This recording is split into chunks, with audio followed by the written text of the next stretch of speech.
नमस्कार दोस्तों, मैं नीरज तिवारी आप सभी का अपने official YouTube channel Gurukul science hub में स्वागत करता हूं। हम सब यूपी बोर्ड परीक्षा को ध्यान में रखते हुए आज हम सब क्लास 10th की जो साइंस है उसका एक भाग बायो है। बायो का जो पहला लेसन है जैव पराक्रम, ठीक है। तो जैव पराक्रम के बारे में पढ़ेंगे। तो सबसे पहले देखते हैं जैव पराक्रम है क्या, ठीक है। तो जैव पराक्रम में देखते हैं कि वह पराक्रम जो संयुक्त रूप से जीवों के अनुरक्षण का कार्य करते हैं, जैव पराक्रम कहलाते हैं। जीवों के अनुरक्षण का कार्य करते हैं, ठीक है। जैव पराक्रम में होता क्या है? पोषण होता है, श्वसन होता है, वाहन होता है और उत्सर्जन होता है। ये जैव पराक्रम की 4 प्रक्रियाएं बहुत मुख्य होती है: पोषण, श्वसन, वाहन और उत्सर्जन, ठीक है। अगर किसी भी जैव पराक्रम में किसी भी व्यक्ति का पोषण ना हो तो उसका वृद्धि एवं विकास नहीं होगा, ठीक है। अगर श्वसन ना हो तो आगे नहीं बढ़ पाएगा। वाहन ना हो मतलब कोई पदार्थ का जिसका वाहन मतलब ले जाने का जो कार्य ना हो। उत्सर्जन, अगर जो अवशेष पदार्थ उसका बाहर ना हो तो जीवन संभव नहीं है। देखते हैं पोषण है क्या। भोजन ग्रहण करना, पचे हुए भोजन का अवशोषण एवं शरीर द्वारा अनुरक्षण के लिए उसका उपयोग ही पोषण कहलाता है, ठीक है। जब हम लोग भोजन करते हैं, भोजन का डाइजेशन होता है। डाइजेशन होने के बाद उसमें से कुछ जो भाग होता है उसका अनुरक्षण कर लिया जाता है और उपयोग में लाया जाता है। उसी को हम लोग क्या कहते हैं? पोषण कहते हैं, ठीक है। पोषण को मुख्यतः 2 भागों में बांटा गया है। एक होता है स्वपोषी और दूसरा है विषमपोषी। स्वपोषी, ठीक है, और दूसरा क्या है? विषमपोषी। स्वपोषी जो पोषण होता है, पोषण का वह तरीका जिसमें जीव अपने आसपास के वातावरण में उपस्थित सरल अजैव पदार्थों जैसे कार्बन डाइऑक्साइड, पानी और सूर्य के प्रकाश से अपना भोजन स्वयं बना लेते हैं, ठीक है। जैसे हरे पौधे, उसी को हम लोग स्वपोषी कहते हैं। जो अपना भोजन, ऐसे जंतु जो अपना भोजन क्या करते हैं? स्वयं बना लेते हैं, ठीक है। जो दूसरों पर निर्भर नहीं होते हैं उसको हम लोग कहते हैं स्वपोषी। दूसरा होते हैं विषमपोषी, या इसको हम परपोषी के नाम से जानते हैं। विषमपोषी या परपोषी ऐसे जीव होते हैं जो दूसरों पर निर्भर होते हैं, ठीक है, जो अपना स्वयं भोजन नहीं बनाते हैं, ठीक है। और जो भोजन का पोषण का यह तरीका होता है जो अपना भोजन स्वयं नहीं बनाता है बल्कि अपने भोजन के लिए अन्य जीवों पर निर्भर होते हैं, उसे हम लोग कहते हैं विषमपोषी। जैसे मानव एवं अन्य जीव जो हैं, जो ये सब क्या होते हैं? विषमपोषी होते हैं। ये अपना भोजन स्वयं नहीं बनाते हैं। देखते हैं कि स्वपोषी है क्या। स्वपोषी देखते हैं कि स्वपोषी पोषण हरे पौधों में तथा कुछ जीवाणु जो स्वयं प्रकाश संश्लेषण क्या कर लेते हैं, उन्हीं में होता है हमारा क्या होता है? स्वपोषी या स्वपोषण का होता है। नेक्स्ट देते हैं प्रकाश संश्लेषण है क्या। और जो प्रकाश संश्लेषण प्रक्रिया है एक हमारी स्वपोषण प्रक्रिया है, ठीक है। प्रकाश संश्लेषण प्रक्रिया, और प्रकाश के संश्लेषण की प्रक्रिया द्वारा ही हरे पौधे क्या करते हैं? अपना भोजन बनाते हैं। उदाहरण देखते हैं कि कार्बन डाइऑक्साइड गैस जो हम लोग क्या करते हैं? श्वसन के दौरान बाहर उत्सर्जित करते हैं, और पौधे और पानी के साथ क्लोरोफिल जो नामक एक लवण होता है उनके पत्तियों में पाया जाता है, और सूर्य के प्रकाश की उपस्थिति में क्रिया करके ग्लूकोज बना लेते हैं, ऑक्सीजन बना लेते हैं और जल बनाते हैं।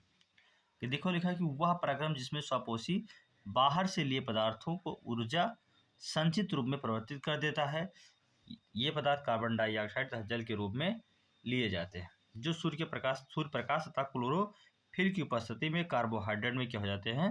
परिवर्तित हो जाते हैं, ठीक है। देखते हैं कि प्रकाश संश्लेषण के लिए आवश्यक सामग्री, प्रकाश संश्लेषण के लिए आवश्यक कच्ची सामग्री, ठीक है। सूर्य का प्रकाश, क्लोरोफिल, कार्बन डाइऑक्साइड गैस, स्थलीय पौधों से वायुमंडल प्राप्त करते हैं, जल, स्थलीय पौधे जड़ों द्वारा मिट्टी से जल का अवशोषण करते हैं। इसी ये जो पौधा बनाता है, पौधे के नीचे ऐसे जो क्या होती हैं? जड़ें होती हैं, और ये जड़ें नीचे जो मिट्टी होती है और जल होते हैं इसे क्या कर लेते हैं, अवशोषण कर लेते हैं। और जो पौधे होते हैं, पौधे की जो पत्तियाँ होती है, पत्तियों में क्या होता है, क्लोरोफिल होता है। ठीक है, इसी क्लोरोफिल से क्या पत्तियाँ यहाँ सूर्य के प्रकाश होंगे, सूर्य के प्रकाश से, और ये हम लोग जो मनुष्य होते हैं कार्बन डाइऑक्साइड की रिलीज करते हैं, उसी से पौधे अपना भोजन तैयार कर लेते हैं। देखते हैं अगला टॉपिक कि प्रकाश संश्लेषण के दौरान निम्नलिखित घटनाएं होती हैं।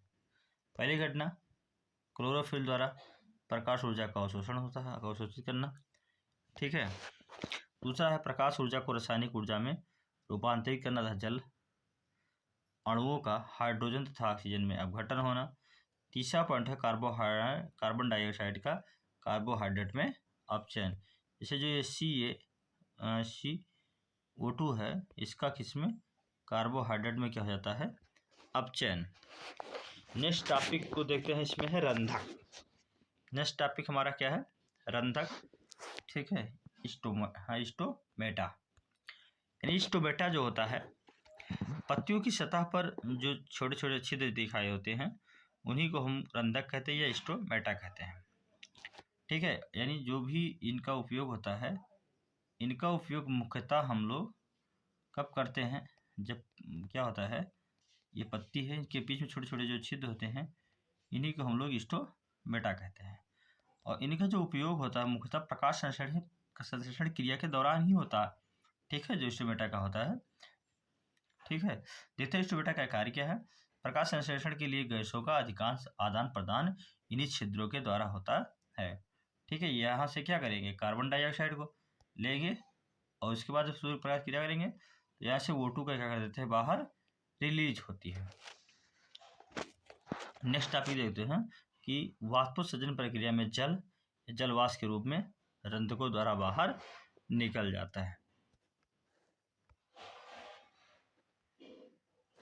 ठीक है, चित्र देखिए, तो देखते हैं कि चित्र में ये जो हमारा चित्र बना हुआ है, चित्र में देखते हैं कि चित्र में रंधक की पत्तियां की सतह पर सूक्ष्म छिद्र श्वसन गैस के विनिमय तो होता है, आप गैसों को आप अंदर बाहर करना, उसी के लेना और देने को क्या कहते हैं, विनिमय। और उत्सर्जन के लिए खुली बंद सतहें होती हैं। नेक्स्ट टॉपिक को विषमपोषी पोषण। ठीक है, विषमपोषी पोषण होता क्या है कि प्राणस्मरणीय पोषण, इसमें 3 प्रकार के होते हैं, मृतजीवी पोषण और परजीवी पोषण। अब होता है प्राणीय संपोषण, इसमें वे जीव आते हैं। ठीक है, इसमें जीव संपूर्ण भोज्य पदार्थों का अंतर्ग्रहण करते हैं तथा उनका पाचन शरीर के अंदर होता है। इसमें जैसे आता है अमीबा और मानव, आप कह गए, जिसमें प्राणीय संपोषण में। ठीक है, जो भोजन को खाते हैं स्वयं पचा लेते हैं। दूसरा है मृतजीवी पोषण। ये मृतजीवी पोषण अपना भोजन मृत जीवों के शरीर व सड़े हुए कार्बनिक पदार्थों से प्राप्त करते हैं, जैसे फफूंदी और कवक। तो फफूंदी और कवक जो हमारा है, ये मृतजीवी पोषण है, जो मरे हुए सड़े गले पौधों से होते हैं, तैयार होते हैं। ठीक है, नेक्स्ट है परजीवी पोषण। और परजीवी पोषण जो होता है वह पोषण है जो दूसरों पर क्या होते हैं, निर्भर होते हैं। परजीवी अन्य जीवों के शरीर के अंदर या बाहर रहकर, परजीवी अन्य जीवों के शरीर के अंदर या बाहर रहकर उनको बिना मारे उनमें से अपना पोषण प्राप्त करते हैं, बिना मारे उनमें से अपना पोषण प्राप्त करते हैं। जैसे अमरबेल, जूं, कृत्रिम, ये सब दूसरों पर क्या होते हैं, निर्भर होते हैं। आइए देखते हैं कि अमीबा में पोषण। ठीक है, अमीबा में पोषण ये होता है केंद्रक। दूसरा होता है खाद्य कण। अमीबा को अपना भोजन को अपने पदार्थ की सहायता से घेर लेता है। ठीक है, पदार्थ की अपनी सहायता से क्या कर लेता है, अमीबा घेर लेता है। उसके बाद खाद्य रिक्तियां होती हैं। खाद्य रिक्तियों में होता क्या है, खाद्य रिक्तियों में जटिल पदार्थ का विघटन सरल पदार्थों में किया जाता है और बचा हुआ जो पदार्थ होता है, बचे हुए पदार्थ की सहायता से की ओर क्या करते हैं, बचे हुए पदार्थ को अपच कोशिका की ओर क्या कर जाते हैं, गति कर जाते हैं। ये पदार्थ शरीर से बाहर निष्कासित कर दिए जाते हैं। ठीक है, तो ये 4 अलग अलग टर्म हैं। इसी के द्वारा अपना भोजन पौधे क्या करते हैं, तैयार करते हैं। नेक्स्ट देखते हैं पैरामीशियम। पैरामीशियम में पोषण होता क्या है, पैरामीशियम में पछाव्य होता है। फिर इसमें से अगले टर्म में होता है भोजन एक विशिष्ट स्थान से ही ग्रहण किए जाते हैं।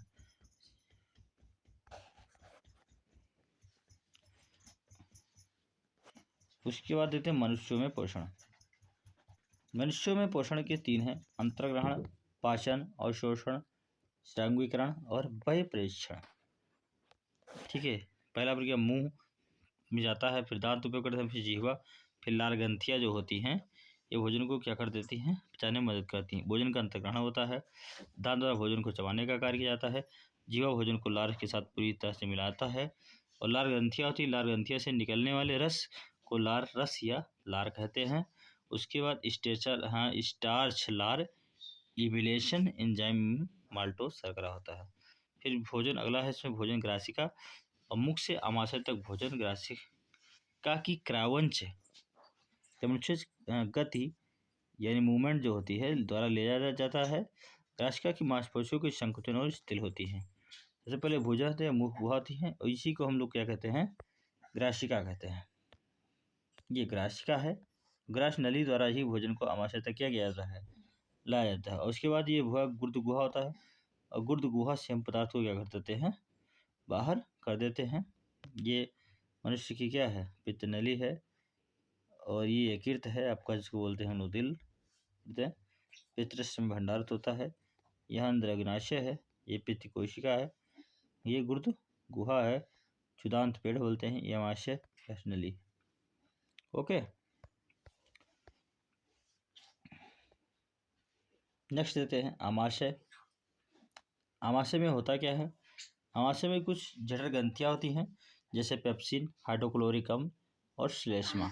इनका तीनों का अलग अलग कार्य होता है। पेप्सिन का कार्य होता है पाचन एंजाइम प्रोटीन को बताता है, और दूसरा हाइड्रोक्लोरिक अम्ल का होता है अम्लीय माध्यम तैयार करता है, जो कि पेप्सिन की क्रिया में सहायक होती है।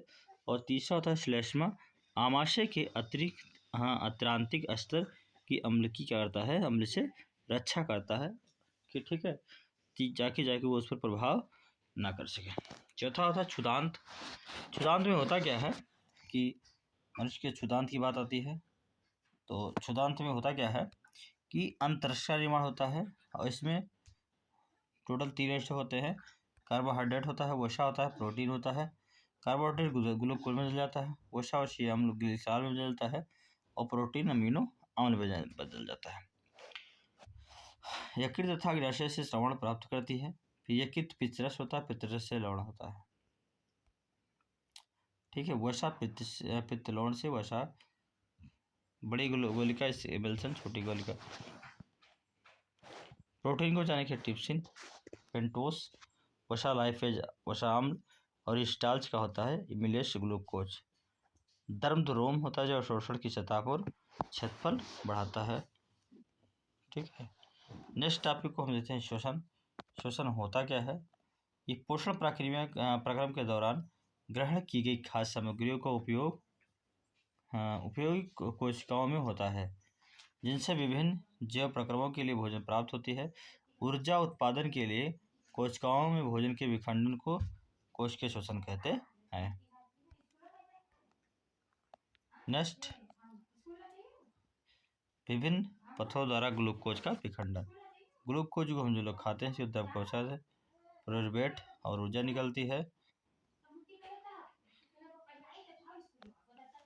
ठीक है, ऑक्सीजन की अनुपस्थिति में एथेनॉल, कार्बन डाइऑक्साइड ऊर्जा जैसे ईस्टोकिलोन होता है।